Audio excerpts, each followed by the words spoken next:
એકલો કોલસો આવું જીવનમાં નહીં જોયું અમે. આ પહેલી વાર જોયું છે અને ભગવાન કોઈને બતાવવા બી નહીં. આ જિંદગીમાં પહેલી વાર જોયું અમે, કહું છું તો ખરી. તો બધી છોકરા અમે તો દેવીમાં હતા તો છોકરીઓ બધી કે માસી કઈ સળગ્યું, તમે તો ઉપર ગયા. અમે તો ત્યાં દોડીને ગયા મદદમાં જઈએ કહું તો એસી પછી ટોમામાં ગયા. અમે તો ટોમામાં ગઈને બધી બોડીઓ લેવડાવી.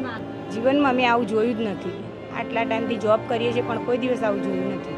આટલી ભયાનક ક્રૂર ઘટના નથી. કોઈ દિવસ આ દુર્ઘટના અમારા નસીબમાં કોઈ દિવસ આવે બી નહીં એવી દુર્ઘટના અમે જોઈ છે. કોઈના કહું છું બચ્ચા, કોઈને મા બાપને, કોઈ બૈરા આદમી બધા એમના એવું જોવાય, એવું આપણે જોવાય જ નહીં એવા સીન કહું છું તો ખરી. એ જોઈને આપણને ચક્કર આવે એવું થઈ ગયું અમને તો. અવાજ જ નહીં ગમતો એ અવાજ ગમતો જ નથી. હવે અમે પ્લેનનો અવાજ ગમતો જ નથી. અમારા શોખ હતા પ્લેનમાં જવાના, એ હવે કદી નહીં જઈએ. ત્યારે નહીં જાવ હવે. કોઈ દિવસ નહીં જઈએ. પ્લેનમાં બેસવાનો બહુ શોખ હતો, કોઈ દિવસ બહુ નહીં ઈચ્છા હતી પ્લેનમાં બેસવાની, પણ હવે ના બેસાય બાપા.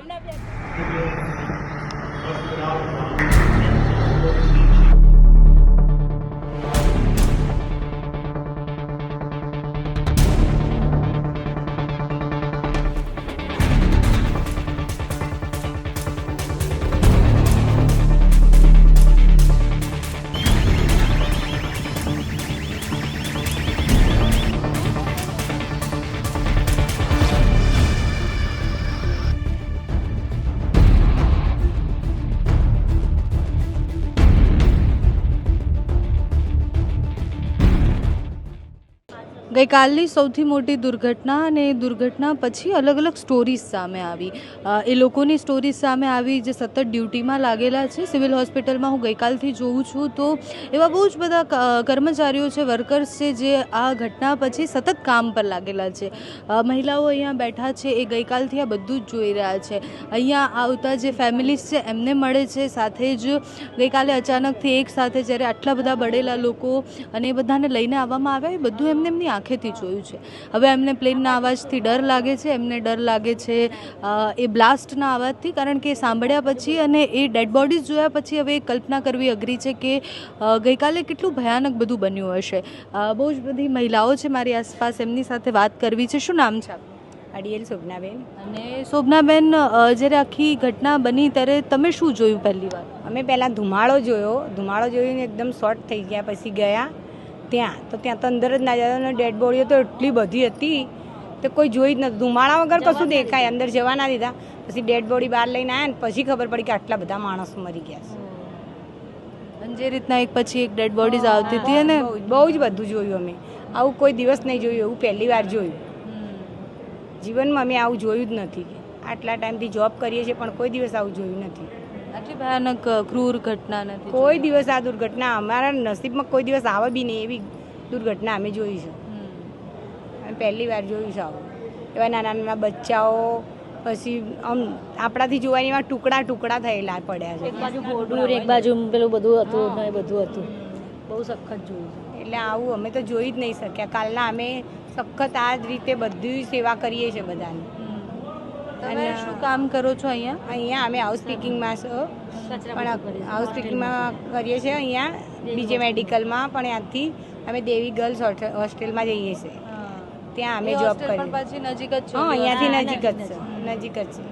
પણ ત્યાંથી અમે અહીં આવીને પછી જવાનું. અમારે કાયમ સહી કરવા એન્ટ્રી કરીને પછી જવાનું.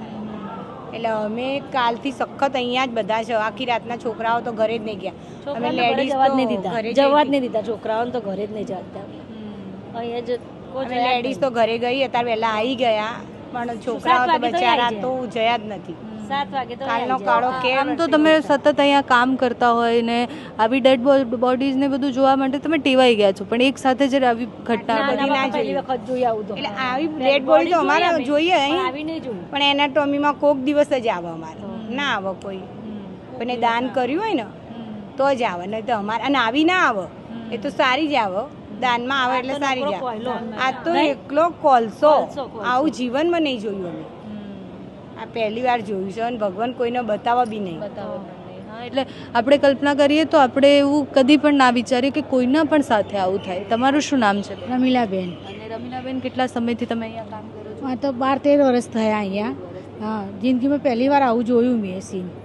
પેલો બોમ્બ ફૂટ્યો તો તાણે જોયું હતું એક વખત, અને અત્યારે આવું Blast જોયું થયો તો એની હા એ તાનું આ જિંદગીમાં પહેલી વાર જોયું અમે કહું છું તો ખરી તો બધી છોકરા અમે તો દેવીમાં હતા તો છોકરીઓ બધી કે માસી કઈ સળગ્યું તમે તો ઉપર ગયા તો અમે તો ત્યાં દોડીને ગયા મદદમાં જઈએ કહું તો એસી પછી ટોમામાં ગયા અમે તો ટોમામાં ગઈને બધી બોડીઓ લેવડાવી ત્યાંથી તમે ના જાય એમ કે ત્યાં જાય એવું જ નથી.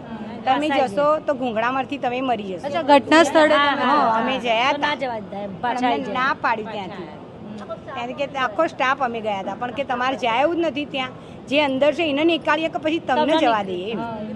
એટલે અમે ના ગયા બધું રસ્તો જ બંધ કરી દીધો. હતું ને એટલે કે ધુમાડો બંધ જ નતો થતો એટલે અમને જવા જ નતા દેતા. મદદ થાય એટલી કહો આપણે તો કરીએ આપણે માણસાઈ ક્યાં કરીએ અને આપણે તો કહેવાય ને કોઈ બીજા દોડીને આવ્યા બહુ મદદ કરવા બિચારા આવ્યા હતા દોડીને બહુ મદદ. કેટલું ખરાબ લાગે બહુ ખરાબ લાગે નોકરી કરીએ એટલે સાહેબોએ બધાએ સવારે અમને બોલાવી જવેલા. પહેલાં 7 વાગે તો બોલાવી લીધા અમને અને ત્યાં 4 સાડા 4 તો બોલાવીએ તો પાછા આવી હા પાછા આવી જઈશું. બધી એવી મહિલાઓને જોતા હશે ને જે પોતાના બાળકોને શોધતા હશે બહુ સીન જોવાય નહીં કહું છું તો ખરી કોઈના કહું છું બચ્ચા કોઈને મા બાપ ને કોઈ બૈરા આદમી બધા એમના એમ જોવાય એવું આપણે જોવાય જ નહીં એવા સીન કહું છું તો ખરી એ જોઈને આપણને ચક્કર આવે એવું થઈ ગયું અમને તો એવા સીન ચક્કર આવે છે ને આંખે અંધારા આવે છે એવું થાય છે તો નજીક જઈને જોઈએ તો આપણને કેવું થાય આટલું દૂરથી આટલું જોયું તો આવું થાય છે તો નજીક ગયા તો કેવું થાય તો પહેલી વાર આવું નજીકથી જોયું છે સીન અમે હજુ આ ફોનમાં જોઈએ ને આવી જોઈએ પણ આ પહેલી વાર નજીકમાં આવો સીન જોયા છે અમે. તમારે આટલી બધી લાશો આવી એ પહેલી વાર જોઈ છે આ રીતનું. તો એક ને આવતી જ હોય છે. પીએમમાં તો ઢગલો લાશો થઈ ગઈ. ઉપરી નાખી હતી લાશો બધા અમે આવે પીએમ સર્વન્ટો પીએમમાં બી હતા. સર્વાંકો પાછી લાશો લેવા પાછળ લઈને જાય છે પેલા વ્હીલચેર લઈને જતા હતા બધા દોડતા. અમે તો ટોમામાં બી ગયા પણ ટોમામાં આપણે બરેલા વોર્ડમાં બી ગયા કે આપણે મદદ કરીએ પણ કોઈ ના જોયું ઓળખાતું એ ઓક્સિજન ઉપર જ છે એ શું કરતા હતા એ અમારા હાઉસ પીકીને જ કરસ 2 જણા 2 માણસ ક્યાં હતા ત્યારે એ ત્યાં માસમાં જ હતા એકાના. અચ્છા મેસમાં એ જમવા ગયા હા જમવા ગયા હતા તો એમના મિસિસ ને 2 નોકરી જ કરો છો દૂરથી જ તો આવતા પછી તે બિચારા એ તો કહું છું તો ખરી સિરિયસ છે કે એમને તો 5 છોકરીઓ છે. 5 છોકરીઓ 5 છોકરીઓ છે અને બહુ દૂરથી આવાસ નવડા બાજુથી આવા બહુ જ દૂરથી આવાસ પછી શું કરવાનું નોકરી તો કરવી તો કે નોકરી તો મળતી નહીં જલ્દી સિરિયસ થવા તો પછી શું કરવાનું. અચ્છા તો તમને ઘટનાની જાણ કેવી રીતના થઈ તમને હોસ્ટેલથી કીધું કે હા ના અમે કહું છું જમીન નીકળ્યા છે ને આગ આવે છે કે ધુમાડો હું તો વરસાદનું છે કે ના કે જો તમે તો બધા થઈને આંખમાં ધાબા પર ચડીને જોયું છોકરીઓ રહી ને તે કે કઈ માસી કઈ ગેલેરીમાં કો ગેલેરીમાં નહીં ઉપર જુઓ 1200 બેડ બાજુ એ 1200 બેડ બાજુ જુઓ ધાબે જુઓ ખાલી ધોવાણો જ દેખાતો હતો.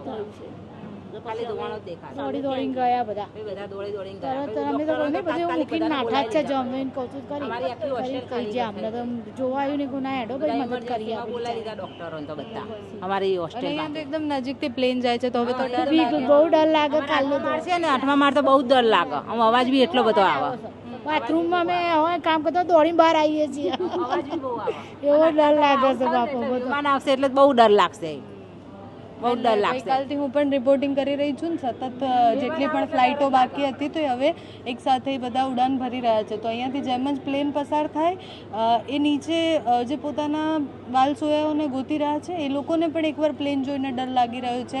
અહીંયા અમે જ્યારે કામ કરી રહ્યા છે તો અમને પણ પ્લેનનો અવાજ સાંભળીને ડર લાગી રહ્યો છે. અહીંયા નહીં સારો લાગતો હોય અવાજ જ નહીં ગમતો ને અવાજ ગમતો જ નથી હવે અમે પ્લેનનો અવાજ ગમતો જ નથી. અમારા શોખ હતા પ્લેનમાં જવાના એ હવે કદી નહીં જઈએ હવે. ત્યારે નહીં જાઓ હવે કોઈ દિવસ નહીં જઈએ અમે. પ્લેનમાં બેસવાનો બહુ શોખ હતો કોઈ દિવસ બહુ નહીં ઈચ્છા હતી જઈએ. પ્લેનમાં બેસવાની પણ હવે ના બેસે બાપા. અમને બેનને તો બહુ બહુ ઈચ્છા હતી બહુ ઈચ્છા હતી કે કંઈ બધું ફરવા પ્લેનમાં જઈએ આપણે. કોઈ ફરવા જઈએ ને તો કહું પ્લેનમાં જાઉં બેસીએ છે ને આમ પ્લેનમાં કરીએ. બેસવા કહું. ફરવા કહું આ બધા કે દ્વારકા ફરવા જવું તો આપણે બધા બનાવીએ સન્માન જઈએ બધા ચલો અમે નહીં જવું કોઈ વિમાનમાં બાબા હવે જઈએ તો ગાડીમાં જ દશાકમાં જ જવાનું. હા એટલે ઓલું કોઈ બાળક નાનકડું હોય ને એ બાળક પહેલી વાર પ્લેન જોવે તો ઉપર જોઈને આમ ટાટા કરે અને બહુ ઈચ્છા હોય પ્લેનમાં બેસવાની. મોટા ભાગના બધાને એવી ઈચ્છા હોય કે એટલા ઉપરથી એ જોવે કે દુનિયા કેવી દેખાય છે. બોમ્બેથી જઈને આવ્યા બોમ્બે ફરીને આવ્યા વિમાનમાં અને હવે એ વિમાન અને એ જે ઊંચાઈઓ ઉપર જવાના સપના હતા એ બધા જ સપના કડડભૂસ કાલે થઈ ગયા. એ લોકો જે અહીંયાથી કામ કરી રહ્યા છે એ લોકોના પણ જે સપના હતા કે હવે અમે ક્યારે વિમાનમાં નહીં બેસીએ, કારણ કે અમે ડેડ બોડીઝ જોઈ છે કે એની હાલત શું થઈ છે. એટલે અમે પણ જે જોયું છે એના પછી એકવાર જ્યારે વિમાન જોઈએ ત્યારે ડર તો લાગે. ડર સાથે પણ દુઃખ ખૂબ થાય જ્યારે આવી ઘટનાઓ બને કે એક સાથે 250 પરિવાર પોતાના જ પરિવારજનોને શોધી રહ્યા છે. એ DNA ટેસ્ટ આપવા માટે આવે છે ત્યારે આક્રંદ સાથે રડી રહ્યા છે. એ DNA ટેસ્ટ આપવા આવે છે ત્યારે એવી પ્રે કરે છે કે અમારા ટેસ્ટ મેચ ના થવા જોઈએ, મારા ટેસ્ટ મેચ ના થવા જોઈએ. એટલે બહુ જ બધા સમાચાર આપતા અમને એવું થતું હોય કે આ સમાચાર ખોટા હોવા જોઈએ, વાયરલ વિડીયો હોવો જોઈએ. ગઈકાલે જ્યારે પહેલો વિડીયો વાયરલ થયો તો અમે એ આશા કરતા હતા કે આ વાયરલ વિડીયો હોવો જોઈએ, પણ પછી એક વિડીયો સામે આવ્યા, એક પછી એક ઘટનાઓ સામે આવી. એ વાયરલ નહોતું, એ હકીકત હતી અને હકીકત ખૂબ ક્રૂર અને ખરાબ છે.